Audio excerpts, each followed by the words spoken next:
তো আজকে আমাদের রিটায়ারমেন্ট অর ডেথ অফ পার্টনারের প্রথম ক্লাস। এই ক্লাসে আজকে মূলত আমরা ইন্ট্রোডাকশন নিয়ে আলোচনা করব। রিটায়ারমেন্ট কি, ডেথ অফ পার্টনার কি, এবং রিটায়ারমেন্ট বা ডেথ অফ পার্টনারের ক্ষেত্রে আমাদের পার্টনারশিপ বিজনেসে অ্যাকাউন্টিং ট্রিটমেন্ট কি করা হয় সেটা আমরা আলোচনা করব। এটা হচ্ছে আমাদের পার্ট 1 ভিডিও। এরপরে তোরা পার্ট 2 ভিডিওতে রিটায়ারমেন্টের সেকেন্ড পার্টটা দেখবি। তারপরে আমরা একটা ম্যাথ সলভ করব, তাহলে আমাদের মোটামুটি রিটায়ারমেন্ট বা ডেথ অফ পার্টনারের অঙ্কে কোনো প্রবলেম হবে না। তো শুরু করছি। Retirement or death of partner. The retirement or death of partner leads to reconstitution of a partnership firm। অর্থাৎ কি বুঝলাম, যে কোনো অংশীদারি কারবারের কোনো অংশীদারের অবসর গ্রহণ ঘটলে বা কোনো অংশীদারের মৃত্যুর ঘটনা ঘটলে সেই অবসর গ্রহণ বা সেই মৃত্যু সেই অংশীদারি কারবারের পুনর্গঠনকে সূচিত করে। অর্থাৎ কোনো অংশীদারি কারবারের কোনো অংশীদারের অবসর গ্রহণ ঘটলে কারবার থেকে বা কোনো অংশীদারের মৃত্যু ঘটলে, যেহেতু সেই অংশীদারি কারবারের চুক্তিপত্রে অবসায়ন ঘটে যায়, সুতরাং সেই চুক্তিপত্রের অবসায়নের মাধ্যমে কিন্তু সেই অংশীদারি কারবারের পুনর্গঠন করতে হয়।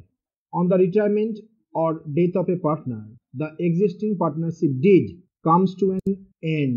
অর্থাৎ রিটায়ারমেন্ট বা ডেথ অফ পার্টনারে দেখা যায় কি, যে বর্তমানে তাদের মধ্যে যে অংশীদারি চুক্তি ছিল সেই চুক্তিটির পরিসমাপ্তি ঘটে।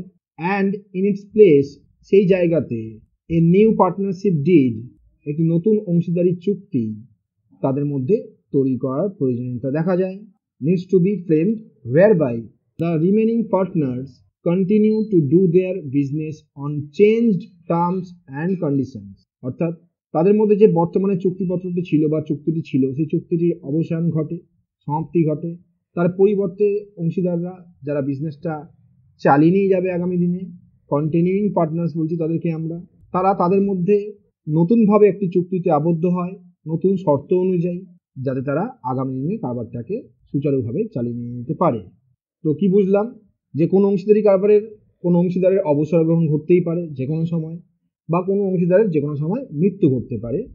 কোনো অংশীদারের অবসর গ্রহণের ঘটনা বা কোনো মৃত্যুর ঘটনা কোনো অংশীদারের সেই অংশীদারের কারবারের পুনর্গঠনকে সূচিত করে, কারণ তাদের মধ্যে যে বর্তমানে চুক্তিটি থাকবে সেই চুক্তিটির পরিসমাপ্তি ঘটবে। তার পরিবর্তে বাদবাকি অংশীদাররা যারা বিজনেসটাকে চালিয়ে নিয়ে যাবে আগামী দিনে, তারা তাদের মধ্যে নতুন শর্ত অনুযায়ী, নতুন টার্মস অ্যান্ড কন্ডিশনস অনুযায়ী তারা কিন্তু নতুনভাবে চুক্তিপত্র সম্পাদনের মাধ্যমে তারা বিজনেসের কাজকর্মটাকে চালিয়ে নেবে।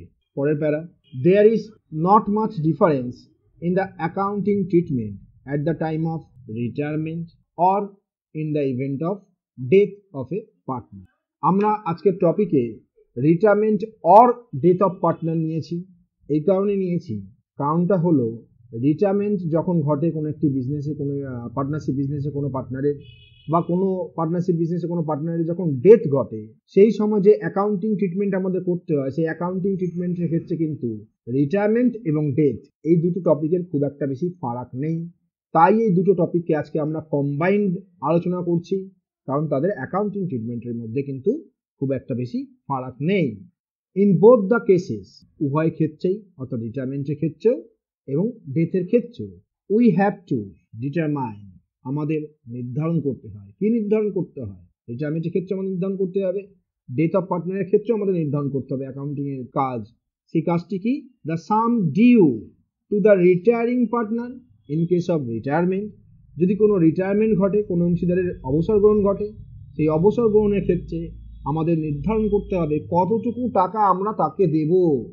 অর্থাৎ সেই অংশীদার যিনি কারবার ছেড়ে চলে যাচ্ছেন, সেই অংশীদারের পাওনা কত কারবারের কাছে, সেই পাওনা টাকাটা আমাদের নির্ধারণ করতে হয় ইন কেস অফ রিটায়ারমেন্টের ক্ষেত্রে। একই নিয়মে two the legal representative in case of diseased partner. অর্থাৎ কোনো অংশীদারের মৃত্যু ঘটলে, অর্থাৎ ডিজিজ পার্টনার মানে কি বলছি আমরা এখানে, মৃত অংশীদারের যে পাওনা বিজনেসের কাছে, সেই পাওনাটাও আমাদের নির্ধারণ করতে হবে। নির্ধারণ করব মৃত অংশীদারের কাছে পাওনা বলতে, মৃত অংশীদার তো সে মারা গেছে, তাকে তো আমরা দেবো না। তার যে লিগাল রিপ্রেজেন্টেটিভ, তার পরিবর্তে তার যে আইনানুগ উত্তরাধিকারী বা আইনানুগ প্রতিনিধি, তাকে তো আমাদের টাকাটা দিতে হবে, তার পাওনা টাকাটা। ফলে তার পাওনা টাকাটা নির্ধারণ করব, কারণ তার লিগাল রিপ্রেজেন্টেটিভ, আইনানুগ প্রতিনিধিকে আমাদেরকে সেই টাকাটা দিতে হবে। অর্থাৎ মৃত্যুর ক্ষেত্রেও কিন্তু আমাদের সেই মৃত অংশীদারের আইনানুগ প্রতিনিধির কাছে পাওনা টাকা কত, সেটাও কিন্তু আমাদের নির্ধারণ করতে হবে। অর্থাৎ উভয় ক্ষেত্রেই কিন্তু আমাদের রিটায়ারমেন্টের ক্ষেত্রেও যে অংশীদার চলে যাচ্ছে তার পাওনা টাকা কারবারের কাছে যেটা আছে, মৃত অংশীদারের পাওনা টাকা ও কারবারের কাছে যত টাকা আছে সেটা কিন্তু নির্ধারণ করতে হয়। After making the necessary অ্যাডজাস্টমেন্টস in respect of the following, অর্থাৎ নিচে যে 5টি অ্যাডজাস্টমেন্ট আমরা দিয়েছি সেই 5টি অ্যাডজাস্টমেন্ট করার পর কিন্তু আমরা এই নির্ধারণ প্রক্রিয়াটি সম্পন্ন করতে পারবো। অর্থাৎ এই 5টি অ্যাডজাস্টমেন্ট করার পরেই আমরা কিন্তু নির্ধারণ করতে পারবো সেই রিটায়ারমেন্টের ক্ষেত্রে সেই রিটায়ার্ড পার্টনারের কাছে আমাদের দায় কত, যেটা আমাদের মেটাতে হবে, তাকে পরিশোধ করতে হবে, বা মৃত অংশীদারের আইনানুগ প্রতিনিধির কাছে আমাদের দায় কতটা সেটাও আমাদের কিন্তু পরিশোধ করতে হবে। এইটা হচ্ছে মূল কাজ, এটা কিন্তু মনে রাখতে হবে, মাথা ঢোকাতে হবে। বেসিক কাজ হচ্ছে কি, একজন চলে যাচ্ছে কারবার ছেড়ে, অর্থাৎ রিটায়ারমেন্টের ক্ষেত্রে চলে যাচ্ছে। আরেকটা ঘটতে পারে কি, কোনো অংশীদারের মৃত্যু ঘটতে পারে। তাহলে মৃত্যু ঘটলে বা কারবার ছেড়ে চলে গেলে একটা কমন কাজ আমাদের কাছে আসছে, কি কাজ, যে সেই অংশীদারের কিছু পাওনা টাকা তো বিজনেসে আছে, কারণ তার যেমন ক্যাপিটাল আছে, তার কোনো লোন থাকতে পারে, বা তার যা যা পাওনা হতে পারে বিজনেসের কাছ থেকে, সেই পাওনা গন্ডাগুলোতে এবার তাকে বুঝিয়ে দিতে হবে। সে যখন চলে যাচ্ছে, রিটায়ারমেন্ট নিচ্ছে, সে তো বুঝে নেবে তার পাওনা টাকাটা। একই রকমভাবে যে অংশীদার মারা যাচ্ছে তার আইনানুগ যে প্রতিনিধি, সেও তো বুঝে নেবে তার অংশীদারের পাওনা টাকাটা। সেই পাওনা টাকাটা কিন্তু আমাদের নির্ধারণ করতে হবে। তার জন্য কি কি অ্যাডজাস্টমেন্ট আমাদের ফেস করতে হবে? 1 নম্বর, adjustment in regards to profit sharing ratio, অর্থাৎ যদি কোনো অংশীদার কারবার ছেড়ে চলে যায়, অর্থাৎ অবসর গ্রহণ করে, বা কোনো অংশীদারের মৃত্যু ঘটলে, তাহলে প্রফিট শেয়ারিং রেশিওর পরিবর্তন হবে কি হবে না, বল দেখি তোরা। অবশ্যই হবে। এক্সাম্পল হিসেবে যদি আমরা বুঝে নিই, A:B:C ছিল মনে কর, তাদের রেশিও ছিল 1:1:1। মনে কর সি এখান থেকে চলে যাচ্ছে বা সি মারা যাচ্ছে মনে কর। এখন যদি 3 টাকা লাভ হয়, সে 3 টাকার মধ্যে 1 টাকা নিচ্ছিল এ, 1 টাকা নিচ্ছিল বি, 1 টাকা পাচ্ছিল সি। আগামী দিনে যদি 3 টাকা লাভ হয়, সেই 3 টাকাটা কারা নেবে? সি কি থাকছে কারবারে? এ আর বি নেবে। তাহলে বুঝতেই পারছিস সি এর প্রফিট শেয়ারিং রেশিওটা কিন্তু ধ্বংস হয়ে যাচ্ছে, কারণ সি চলে যাচ্ছে বা সি মারা যাচ্ছে। তাহলে প্রশ্ন হচ্ছে সি এর শেয়ার অফ প্রফিট, সেই শেয়ার অফ প্রফিটটা কারা নেবে? এ কিছুটা নেবে, বি কিছুটা নেবে। প্রশ্নে যদি বলে দেয় এ কত নেবে, বি কত নেবে, সেই অনুযায়ী আমরা দেব। আর যদি প্রশ্নে না বলে দেয় কে কত নেবে, তাহলে আমরা বুঝবো এ আর বি এর যা ওল্ড রেশিও ছিল বা ওল্ড শেয়ার ছিল, সেই অনুপাতেই তারা কিন্তু সি এর শেয়ারটাকে ভাগ করে নেবে। ক্লিয়ার? বোঝা গেছে? এক্ষেত্রে এই অঙ্কের ক্ষেত্রে আমাদের নিউ রেশিও বার করাটা খুব সহজ কাজ। প্রশ্নে যদি কিছু না বলে দেয় যে যে চলে যাচ্ছে বা যে মারা যাচ্ছে তার শেয়ারটা কে কত নেবে, সেক্ষেত্রে আমার নিউ শেয়ার বার করার বা নিউ রেশিও বার করার সহজ নিয়মটি হলো, যে চলে যাবে তার শেয়ারটাকে আমরা কাটা দিয়ে দেবো, মানে বন্ধ করে দেবো, বাদ বাকি যেটা পড়ে থাকবে সেইটাই হবে তাদের নিউ রেশিও। অর্থাৎ আমরা বলতে পারি এ আর বি এখানে নিউ রেশিও দাঁড়াবে 1:1। বোঝা গেছে? অর্থাৎ যে চলে যাবে তার রেশিওটাকে বাদ দিয়ে বাদ বাকি যে রেশিওটা পড়ে থাকবে সেইটাই হবে তাদের নিউ রেশিও। এবং এখানে আরেকটা ইন্টারেস্টিং বিষয় বলে রাখি, যেটা আগের দিন সৌম্যজিৎ বলেছিল কায়দা করে, বেশ, প্রশ্নে যদি না বলে দেয় যে সি এর শেয়ারটা এ আর বি কি অনুপাতে নিচ্ছে, প্রশ্ন যদি সাইলেন্ট থাকে, প্রশ্ন যদি কিছু না বলে, সেক্ষেত্রে আমাদের গেনিং রেশিওটা বার করা সহজ হবে। সেক্ষেত্রে গেনিং রেশিওটা কত হবে কেউ বলতে পারবি? ভেরি গুড, গেনিং রেশিওটা হবে 1:1। এটা মনে রাখবি, কারণ প্রশ্ন যদি সাইলেন্ট তাহলে বুঝবো কি আমরা, সি এর শেয়ারটা এ আর বি তাদের ওল্ড রেশিওতেই নেবে। ওল্ড রেশিও কত ছিল? 1:1 ছিল এ আর বি এর মধ্যে, তাহলে 1:1 সেটা কিন্তু ওরা গেন করছে, সুতরাং গেনিং রেশিওটাও দাঁড়াচ্ছে 1:1। মনে থাকবে?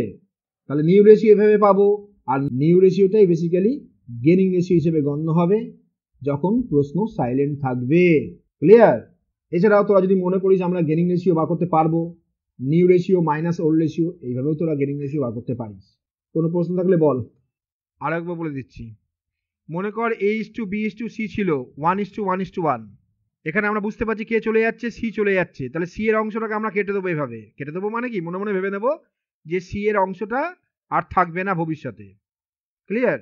তাহলে যেটা পড়ে থাকবে সেটা পড়ে থাকবে কাদের? এ আর বি এর। তাহলে এ আর বি এর পড়ে থাকছে কি 1:1, তাই না? তাহলে এইটাই হবে এ আর বি এর নিউ রেশিও। কি হবে? New ratio. মনে থাকবে, কারণ প্রশ্ন সাইলেন্ট, প্রশ্ন কিন্তু নতুন রেশিও বলে দেয়নি।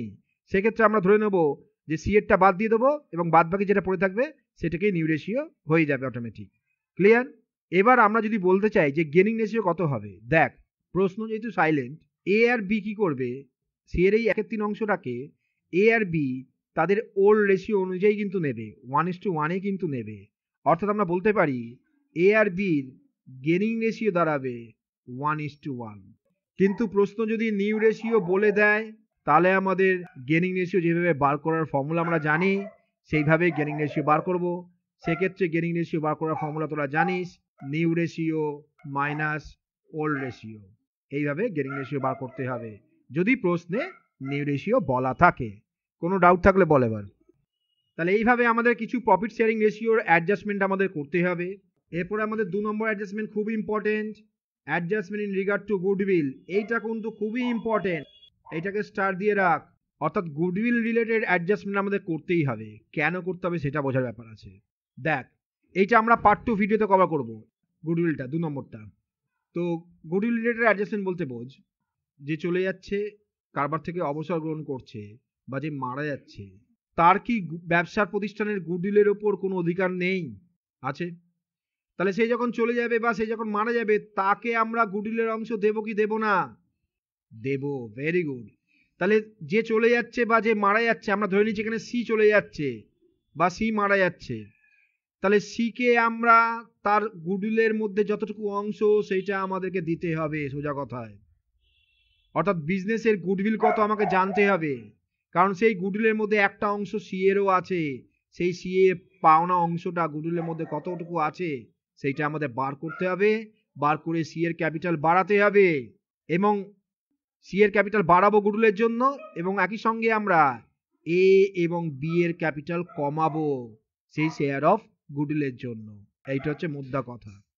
অর্থাৎ যতটুকু অংশ আমরা গুডউইলের জন্য সি এর অংশ বাড়াবো, সি এর ক্যাপিটাল বাড়াবো, ততটুকু অংশ গুডউইল কিন্তু এ আর বি তাদের ক্যাপিটাল অ্যাকাউন্ট থেকে স্যাক্রিফাইস করবে। কেন এটা স্যাক্রিফাইস করছে? কারণ দেখ, সি যেহেতু কারবার থেকে চলে যাচ্ছে, সি এর লাভের অংশটা কারা ভাগ পাচ্ছে আলটিমেটলি? এ এবং বি তো লাভ করছে লাভের অংশটা। তাই এই গুডউইলের যে শেয়ারটা সি পাবে সেই শেয়ারটা এ আর বি কে ত্যাগ করতে হবে। মানে ত্যাগ মানে এ আর বি তাদের ক্যাপিটালটাকে কমিয়ে দেবে। কোন অনুপাতে কমাবে? যে অনুপাতে তারা লাভ করছে, দ্যাট ইজ গেনিং রেশিওতেই তারা তাদের ক্যাপিটাল কমাবে। ফলে এই গুডউইল রিলেটেড অ্যাডজাস্টমেন্ট আমাদের কিন্তু করতেই হবে, যেটা কিনা গেনিং রেশিওতে আমরা করব। ক্লিয়ার? এটা আমরা এর পরের ক্লাসে আলোচনা করছি। নেক্সট এরপর 3 নম্বর adjustment, revaluation of assets and liabilities. এটা তোরা অ্যাডমিশনেও শিখেছিস, অ্যাসেট লাইবিলিটি রিভ্যালুয়েশনের কি কাজ করতে হয়। ফলে এটা নতুন কাজ নয়, ফলে এটা আমরা এখানে আলাদাভাবে আলোচনা করব না। Clear? Next 4 number, adjustment in regard to reserve and surplus. অর্থাৎ অবন্টিত লাভ বা উদ্বৃত্ত বা সঞ্চিতি পড়ে থাকতে পারে, সেই সঞ্চিতি বা অবন্টিত লাভ বা রিজার্ভ সারপ্লাস যা পড়ে থাকবে সেইটার অংশও তো পাবে রে সি। কি পাবে কি পাবে না? তাহলে তারও অংশ দিতে হবে সিকে। সবাই পাবে, এও পাবে বিও পাবে, তাই না? আমরা এখানে মূল ফোকাস দিচ্ছি যে চলে যাচ্ছে বা যে মারা যাচ্ছে তার ক্যাপিটাল অ্যাকাউন্টটাকে ফোকাসে রাখছি, ফলে আমাকে সি এর অংশটা বার করতে হবে। ক্লিয়ার? আর লাস্ট অ্যাডজাস্টমেন্ট 5 নম্বর, 1 থেকে 4 যদি অ্যাডজাস্ট করতেই হয় তোকে 5 নম্বর অ্যাডজাস্টমেন্ট পার্টনার্স ক্যাপিটাল অ্যাকাউন্ট সংক্রান্ত করতেই হবে।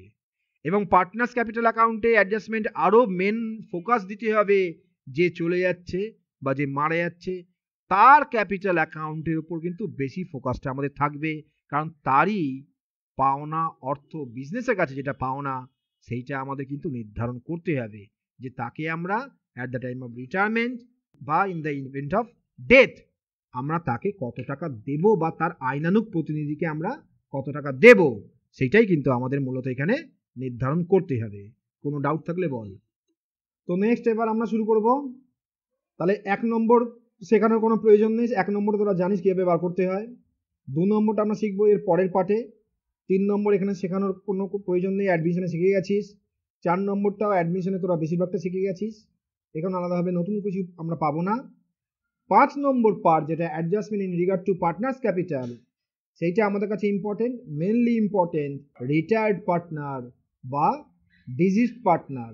ডিজিজড পার্টনার মানে কিন্তু কি বললাম, মৃত অংশীদার, ডিজিজড কথার অর্থ হচ্ছে মৃত। মৃত অংশীদারের পাওনা টাকাটা আমাদের নির্ধারণ করতে হবে। কিভাবে নির্ধারণ করতে হবে সেটাই আমরা এখন শিখবো। সেটা অ্যাসার্টেনিং, নির্ধারণ, দ্য অ্যামাউন্ট ডিউ, যে টাকাটা আমরা দেব কাকে, টু রিটায়ারিং অর্থাৎ অবসরপ্রাপ্ত বা ডিজিজড পার্টনারকে, মৃত অংশীদারকে। কিভাবে নির্ধারণ করবো সেটাই আমরা জানছি। The sum due to the retiring partner in case of retirement, অর্থাৎ রিটায়ারমেন্টের ক্ষেত্রে যে রিটায়ারিং পার্টনার তাকে আমরা যত টাকা দেব, and to the legal representative, আইনানুগ প্রতিনিধিকে আমরা যত টাকা দেব। এই আইনানুগ প্রতিনিধিকে আমরা অ্যাকাউন্টিংয়ে যে অ্যাকাউন্টের মাধ্যমে প্রকাশ করব সেই অ্যাকাউন্টটাকে বলি আমরা এক্সিকিউটর অ্যাকাউন্ট। কি অ্যাকাউন্ট বলি? এক্সিকিউটরস অ্যাকাউন্ট বলবো। এক্সিকিউটরস, এটা লিগাল রিপ্রেজেন্টেটিভকেই আমরা অ্যাকাউন্টিংয়ে যে অ্যাকাউন্টের মাধ্যমে প্রকাশ করব তাকে বলছি এক্সিকিউটরস। লিগাল রিপ্রেজেন্টেটিভকেই বলছি আমরা অ্যাকাউন্টিংয়ের দৃষ্টিকোণ থেকে কি বলছি? এক্সিকিউটরস। কার্যনির্বাহী, অর্থাৎ এই মৃত অংশীদার যিনি মারা গেছেন তার হয়ে তার যে কাজটা সমাপন করছেন অর্থাৎ কার্যনির্বাহ করছেন তাকেই বলা হচ্ছে কার্যনির্বাহী বা এক্সিকিউটর। অর্থাৎ মৃত অংশীদারের যে পাওনা অর্থ, সেই পাওনা অর্থ আদায়ের জন্য তার যে আইনানুগ প্রতিনিধি যিনি এই কাজটা এক্সিকিউট করবেন তাকে বলা হচ্ছে এখানে এক্সিকিউটর। অর্থাৎ যিনি রিটায়ার্ড হচ্ছেন তিনি বা যিনি মারা যাচ্ছেন তার এক্সিকিউটর যে সমস্ত বিষয়গুলি পাবেন বিজনেস থেকে, অর্থাৎ যেগুলো আমাদের দিতে হবে তাকে, সেগুলোর মধ্যে কি কি আছে? 1 নম্বর, তিনি ক্রেডিট ব্যালেন্স তার ক্যাপিটাল অ্যাকাউন্টের পাবেন। অর্থাৎ আমাদের বিজনেসে সেই পার্টনার যিনি চলে যাচ্ছেন, কারবার ছেড়ে অবসর গ্রহণ করছেন, বা যিনি মারা যাচ্ছেন তার তো ক্যাপিটাল অ্যাকাউন্টে ব্যালেন্স রয়েছে রে, ক্রেডিট ব্যালেন্স। অর্থাৎ সেটা তো আমাদের দায়, সেই টাকাটা তাহলে আমাকে এবার তাকে দিতে হবে বা তার এক্সিকিউটরকে দিতে হবে। কি দিতে হবে কি হবে না বল? তাহলে ক্যাপিটাল আমাদের দিতে হবে তাকে। আমাদের আরও দিতে হবে যদি তার কোনো কারেন্ট অ্যাকাউন্টে ক্রেডিট ব্যালেন্স থাকে, সেটাও আমাদের দায় তো। যদি থাকে কারেন্ট অ্যাকাউন্টের ক্রেডিট ব্যালেন্স তাহলে সেইটাও তাকে দিতে হবে। তাকে দিতে হবে তার গুডউইলের শেয়ার, তাকে দিতে হবে যদি কোনো অ্যাকুমুলেটেড প্রফিট বা রিজার্ভ মানে অবন্টিত লাভ বা সঞ্চিত যদি কিছু বিজনেসে থাকে তার অংশ সে পাবে। সে আরও পাবে রিভ্যালুয়েশন যদি করি আমরা অ্যাসেট আর লাইবিলিটি, সেই রিভ্যালুয়েশনের প্রফিট হলে সে পাবে কি পাবে না? 6 নম্বর, his share of profit up to the date of retirement or death. এইটা আবার খুব ইন্টারেস্টিং বিষয় 6 নম্বর। অর্থাৎ তার মৃত্যুর দিন পর্যন্ত বা তার রিটায়ারমেন্টের দিন পর্যন্ত যা বিজনেসের মুনাফা হবে সেই বিজনেসের মুনাফার একটা অংশ সে কিন্তু পাবে। এই বিষয়টা কি সেইটা একটু বোঝার বিষয় আছে। মনে কর আমাদের অ্যাকাউন্টিং স্টার্ট হলো 1/4/2018-তে, অ্যাকাউন্টিং আমাদের শেষ হয় 31শে মার্চে। তাহলে এই বছরটার অ্যাকাউন্টিং শেষ হচ্ছে কবে আমাদের? 31/3/19। ভেরি গুড, এইটা হচ্ছে 12 মাস আমাদের। ক্লিয়ার? এরপরে আবার নতুন একটা অ্যাকাউন্টিং ইয়ার শুরু হবে কি হবে না? হ্যাঁ স্যার হবে। মনে কর এই তারিখটা হচ্ছে মনে কর 31/7/2019, অর্থাৎ জুলাই মাসের 31 তারিখ। মনে কর মিস্টার সি, ABC 3জন পার্টনার ছিল, ABC 3জন পার্টনার ছিল। 31শে জুলাই 2019 তারিখে মিস্টার সি কারবার থেকে রিটায়ার্ড হচ্ছেন বা মারা যাচ্ছেন, মনে কর, বা মারা যাচ্ছেন, যা খুশি হতে পারে, রিটায়ার্ড হতে পারে, মারাও যেতে পারে। কারণ কার কবে মৃত্যু হবে আগে থেকে জানা থাকবে না আমার, যে কোনো দিনই মারা যেতে পারেন। মনে কর মিস্টার সি মারা গেছেন 31শে জুলাই 2019 তারিখে, বা তিনি রিটায়ার্ড হচ্ছেন, এটা মনে করতে পারিস 31শে জুলাই 2019 তারিখে। তাহলে প্রশ্ন হচ্ছে, দেখ এই বছরটায় চলে যায়, এই বছরটা তো পুরো 12 মাস। এই 12 মাসে যা মুনাফা হয়েছে সেই মুনাফার অংশ আমরা মিস্টার সিকে দিয়েছি কি দিইনি বলতো? শেয়ার অফ প্রফিট দিয়েছি কি দিইনি এই 12 মাসে? বল দেখি, কে বলতে পারবি? ভেরি গুড, মিট কর, বলা হয়ে গেলে মিট করবি। তাহলে এই যে 12 মাস, এটা তো কমপ্লিটেড ইয়ার।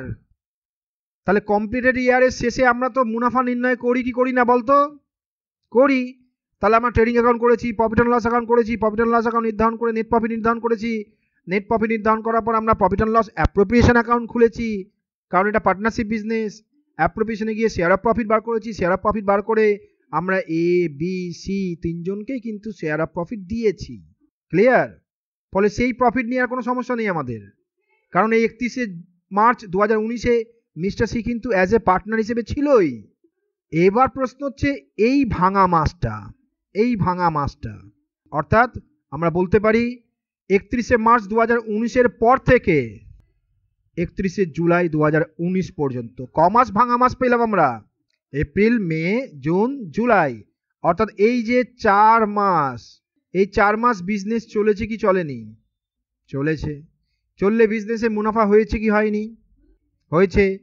তাহলে যখন এই 4 মাসে বিজনেসে মুনাফা হয়েছে, তখন এ বি সি তিনজনই তো পার্টনার ছিল, তাহলে 4 মাসে যাই মুনাফা হোক না কেন, তিনজনই তো পাওয়ার অধিকারী, এরা তিনজনই, তাই নয় কি?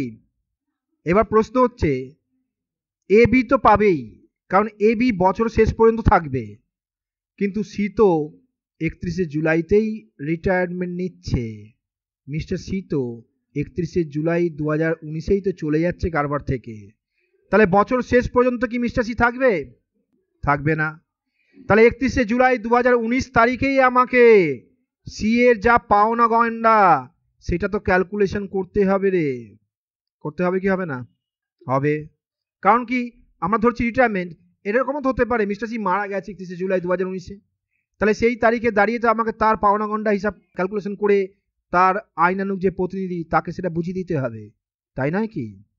তো প্রশ্ন হচ্ছে এই 4 মাসের মুনাফা একটা অংশ নিশ্চয়ই মিস্টার সিও পাবে, সেইটা আমরা নির্ণয় করব কিভাবে? বছর না শেষ হলে তো আমরা মুনাফা নির্ণয় করি না রে কোনো বিজনেসের। তাহলে মিস্টার সি এর পরিবারকে বলবো কি আমরা যে বছরটা শেষে তো দিন, তারপরে আমরা মুনাফা ক্যালকুলেশন করে দেখছি কত মুনাফা হচ্ছে, তারপরে আমরা ওই 4 মাসের মুনাফা ওখান থেকে বার করে নেব, বার করে নিয়ে মিস্টার সি এর অংশটা আপনাদেরকে দিয়ে দেব। এটা কি আমরা মিস্টার সি এর পরিবারকে বলবো? সম্ভব? মিস্টার সি এর পরিবার, সি মারা গেছে, মিস্টার সি এর পরিবার হয়তো আর থাকবে না এখানে, চলে যাবে অন্য জায়গায়, অন্য কোনো রাজ্যে, সেই পরিবারকে কি আমরা পাবো আর? বা অতদিন কি তারা ওয়েট করবে? কখনোই বলা যাবে না। আমাদের এই মতো অবস্থায় এই 31শে জুলাই 2019-এ দাঁড়িয়ে আমাদেরকে আনুমানিক মুনাফা নির্ণয় করতে হবে। কি মুনাফা? আনুমানিক মুনাফা নির্ণয় করতে হবে। ক্লিয়ার? এস্টিমেট করতে হবে প্রফিট কত হতে পারে 4 মাসের। এবার প্রশ্ন হচ্ছে যে কোনো বিষয়, যে কোনো জায়গাতেই, যে কোনো ফিল্ডেই বল, আমরা অনুমান কিসের বেসিসে করি? এস্টিমেট কিসের বেসিসে করি বল? Very good. যখনই আমরা এস্টিমেট করব, অনুমান করব, বা যখনই আমরা ফোরকাস্ট করব, তখনই আমরা বিগত বছরগুলোকে দেখব, অর্থাৎ বিগত বছরগুলোতে কত মুনাফা হয়েছে সেইটা আমাদের দেখতে হবে। সেই বিগত বছরের মুনাফাকে বেস ধরেই কিন্তু আমাদের আনুমানিক এই 4 মাসের মুনাফা নির্ধারণ করতে হবে। এবং বিগত কত বছর দেখব আমরা মুনাফা, সেটা ডিপেন্ড করছে অংশীদারি চুক্তিপত্রের ওপর। চুক্তিতে যা থাকবে সেই অনুযায়ী আমরা সেই বেসিস ধরেই আমরা কিন্তু এই 4 মাসের মুনাফা নির্ণয় করব। এবং এই 4 মাসের মুনাফার মধ্যে আমরা কার মুনাফাটা নির্ণয় করব মূলত? ভেরি গুড, যে রিটায়ার হচ্ছে বা যে মারা যাচ্ছে। কারণ এ আর বি তো থেকেই যাবে, ওরা ফুল ইয়ারের প্রফিট নেবে বছরের শেষে গিয়ে, ওদের কিন্তু 4 মাসের মুনাফা নির্ণয় করার প্রয়োজন নেই। আমাদের নির্ণয় করতে হবে মিস্টার সি এর মুনাফা, যেই প্রফিটটাকে বলা হচ্ছে এখানে প্রফিট প্রভিশন। এই প্রফিটটাকে কি বলা হচ্ছে? Profit provision. অর্থাৎ প্রফিটের আমরা একটা প্রভিশন করলাম যে এত টাকা 4 মাসে মুনাফা হতে পারে, প্রভিশন, তাই না? আন্দাজে প্রভিশন করছি আমরা, অ্যাকুরেট বলতে পারছি না তো, তাই এটাকে বলছি provisional profit, provisional profit. Actual profit তো at the end of the accounting ইয়ারে গিয়ে নির্ণয় করতে পারবো, কিন্তু এই 4 মাসের মুনাফাটাকে আমরা তাই অ্যাকচুয়াল প্রফিট বলতে পারছি না, আমরা এটাকে প্রফিট প্রভিশন বলছি। ক্লিয়ার? তো এই মুনাফার অংশ একটা মিস্টার সিকে আমরা দেব, যিনি চলে যাচ্ছেন বা যিনি মারা যাচ্ছেন, তার ক্যাপিটাল অ্যাকাউন্টে আমরা দেব। ক্লিয়ার? তো এই প্রফিট প্রভিশনের বিষয়টা কিন্তু এই 6 নম্বর অ্যাডজাস্টমেন্টে আমাদেরকে মিস্টার সিকে দিতে হবে, এটাও দেব। 7 নম্বরে মিস্টার সি তার মূলধনের ওপর সুদ, স্যালারি, কমিশন, এই 4 মাসে যা যা বাকি ছিল, 4 মাস তো মিস্টার সি কাজ করেছে, এই 4 মাসের স্যালারি, 4 মাসের কমিশন, এই 4 মাসের মূলধনের উপর সুদ, মিস্টার সিকে দেবো কি দেবো না?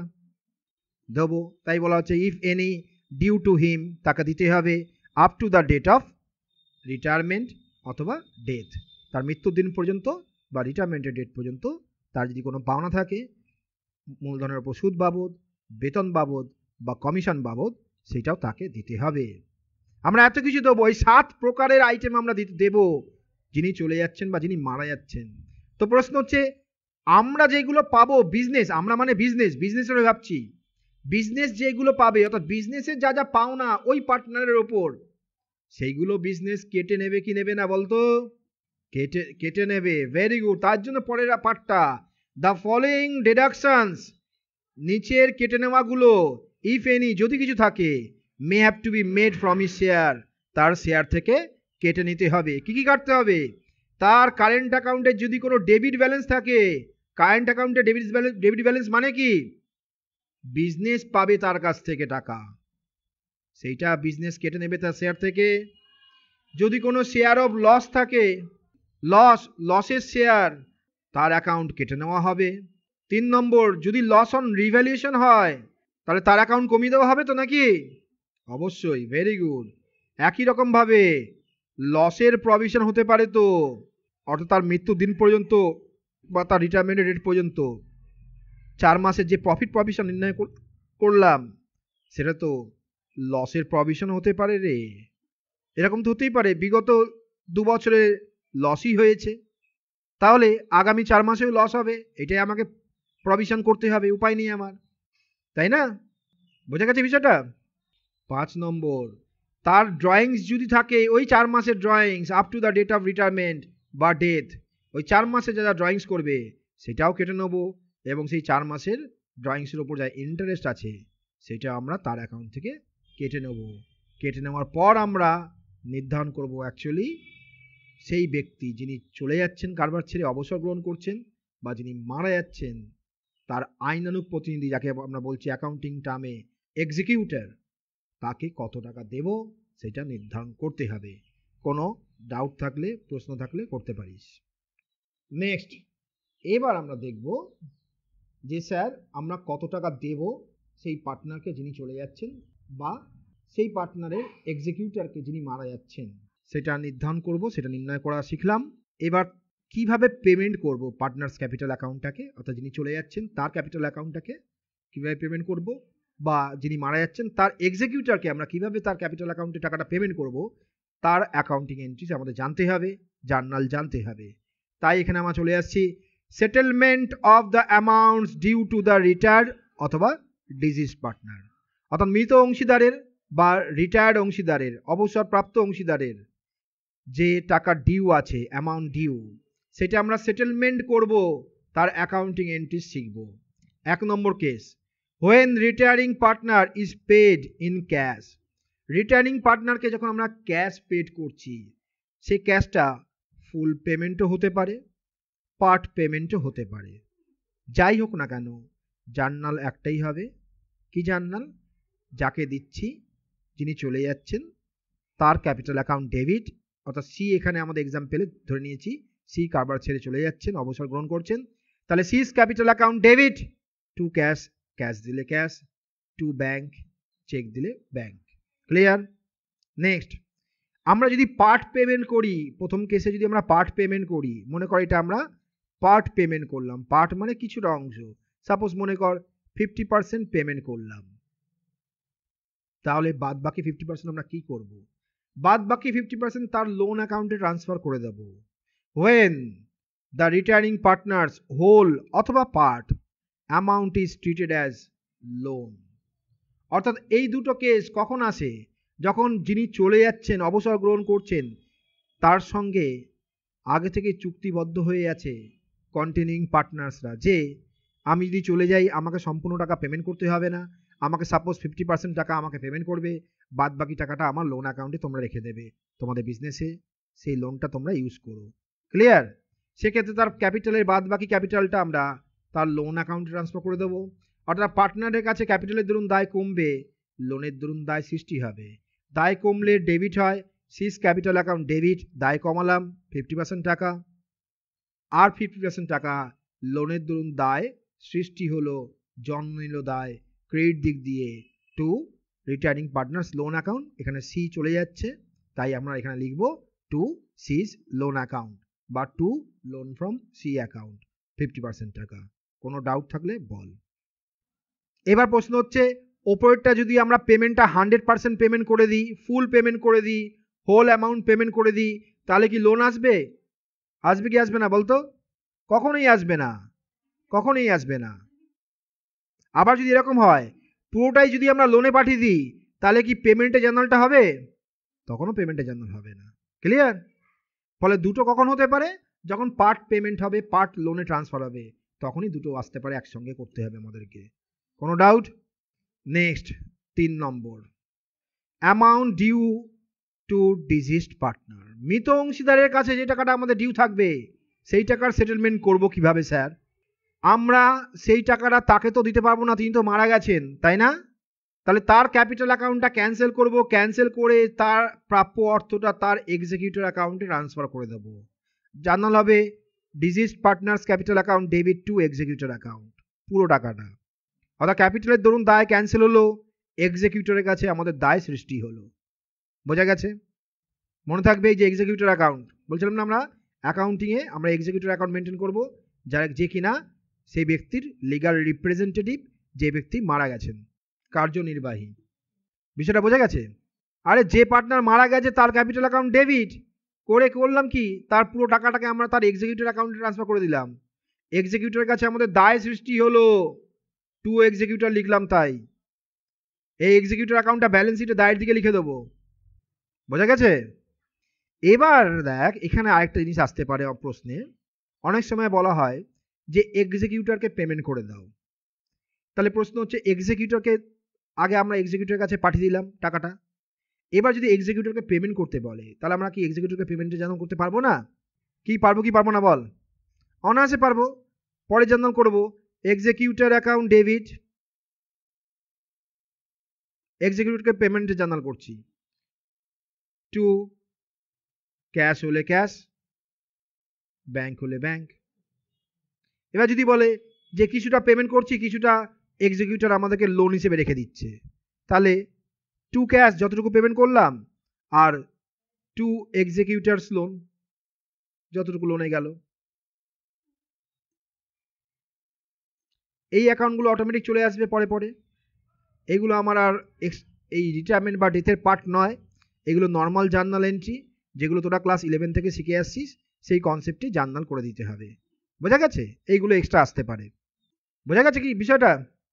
আচ্ছা, এই হচ্ছে আমার যিনি চলে যাচ্ছেন বা যিনি মারা যাচ্ছেন, তার capital account related accounting entries আমরা শিখলাম, এবং এটা বুঝেও নিলাম যে তার পাওনা বিজনেসের কাছে কত, কিভাবে নির্ণয় করতে হবে, সেটা আমরা জেনে নিলাম।